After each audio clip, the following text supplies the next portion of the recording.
बिस्मिल्लाहिर्रहमानिर्रहीम।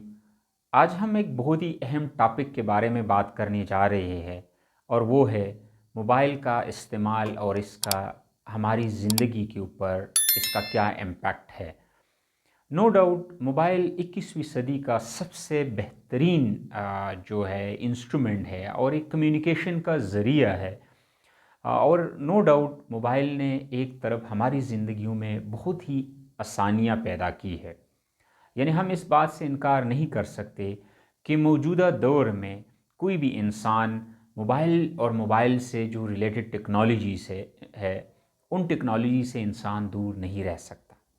लेकिन जहाँ एक तरफ मोबाइल ने और मोबाइल से जितनी भी रिलेटेड टेक्नोलॉजीज़ है इन्होंने हमारी ज़िंदगी में आसानियाँ पैदा की है, तो दूसरी तरफ इसके हमारे हेल्थ और हमारी जो साइकोलॉजी है, हमारी बिहेवियर है, इसके ऊपर बहुत बड़ा इम्पैक्ट है। कोई भी शख्स इस बात से इनकार नहीं कर सकता कि ये जो एडवांस टेक्नोलॉजी है 21वीं सदी का, इसका जो एडवर्स इफेक्ट है इंसानी हेल्थ के ऊपर वो बहुत बड़ा है। यानी जो इनके फ़ायदे हैं वो तो बेशुमार है, लेकिन इस तरह इसके जो इस्तेमाल से जो हमारी हेल्थ के से रिलेटेड जो इश्यूज़ अराइज़ होते हैं और जो हमारी बिहेवियरल साइकोलॉजी है उससे रिलेटेड जितनी भी इश्यूज़ है वो बेपनाह है।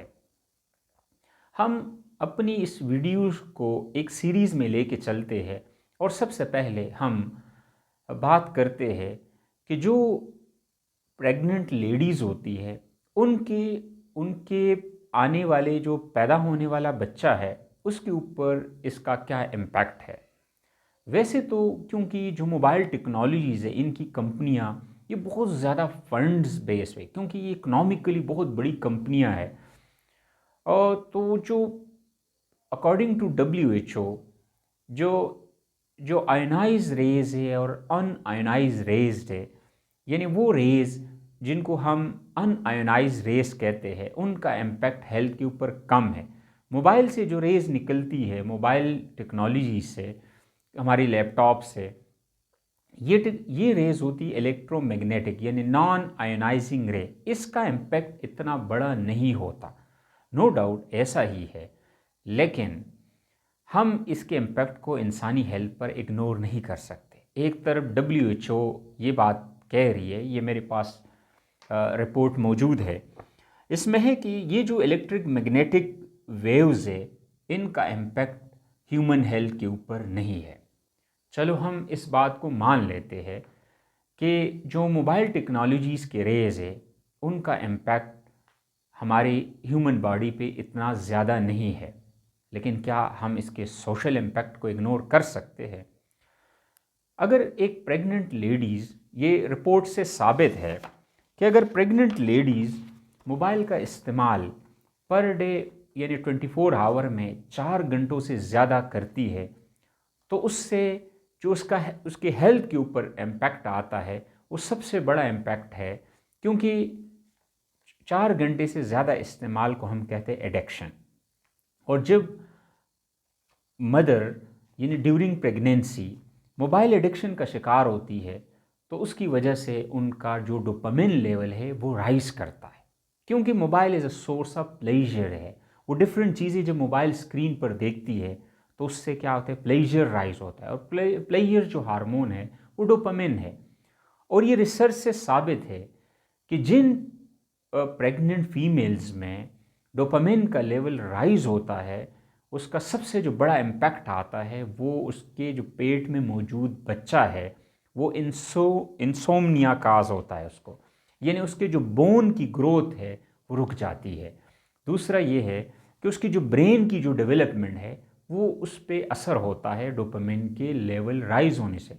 और दूसरा, जब डोपामिन लेवल राइज करता है तो कहीं ना कहीं वो जाके जो सेरोटोनर्जिक एक्टिविटी है उसको इम्पैक्ट करते हैं, क्योंकि मेरा तो बेसिकली रिसर्च ही डोपामिनर्जिक और सेरोटोनर्जिक एक्टिविटी पे है, तो मुझे इसका बेहतर पता है कि डोपामिन राइज की वजह से अर्ली बर्थ यानी प्री मेच्योर बर्थ भी हो सकती है।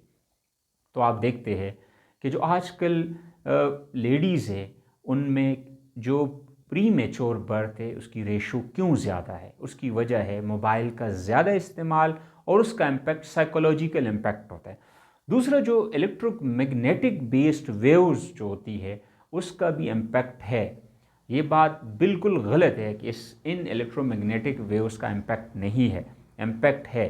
क्योंकि जो लेडीज़ 4 to 6 आवर मोबाइल का इस्तेमाल करती है उनका जो सबसे बड़ा इम्पैक्ट आता है, उनका जो बेबी है वो मूवमेंट करता है। इन इलेक्ट्रोमैग्नेटिक वेव्स की वाइब्रेशन से जो उनके पेट में मौजूद बच्चा है, फीटस है, वो मूव करता है, जिसकी वजह से वो ओरिएंट करता है, अपनी पोजीशन चेंज करता है और उस पोजीशन की वजह से अक्सर अम्बिलिकल कार्ड उसके गिर्द क्या होता है, रैप हो जाता है। और इस अम्बिलिकल और फिर उसे फूड की जो एक्सेस है, फूड ने जो जाना होता है अम्बिलिकल कार्ड के थ्रू, वो रुक जाता है। तो इसलिए जो फीमेल्स दौरान प्रेगनेंसी 4 to 6 आवर मोबाइल का रेगुलर इस्तेमाल करती है, एक तो उनके ऊपर साइकोलॉजिकल इम्पैक्ट आता है और साइकोलॉजिकल इम्पैक्ट की वजह से, एडिक्शन की वजह से उनका डोपामिन का लेवल राइज करता है, जो अल्टीमेटली प्री मेच्योर बर्थ का आखिर में नतीजा बनता है। और दूसरा ये कि इनके जो इलेक्ट्रोमैग्नेटिक वेव्स है इसकी वजह से बच्चे की जो मूवमेंट है वो ज़्यादा होती है और उस मूवमेंट की वजह से बच्चे की प्री मेच्योर बर्थ या ड्यूरिंग प्रेगनेंसी मोर्टेलिटी भी हो सकती है। तो लिहाजा उन तमाम फीमेल से मेरी ये गुजारिश है कि खुदारा ड्यूरिंग प्रेगनेंसी मोबाइल का इस्तेमाल बहुत ज़्यादा कम करें। क्योंकि जब आप मोबाइल ज़्यादा इस्तेमाल करेगी आपको प्लेजर मिलेगा, क्योंकि वैसे भी दौरान प्रेगनेंसी फ़ीमेल ज़्यादा रेस्ट पे होती है।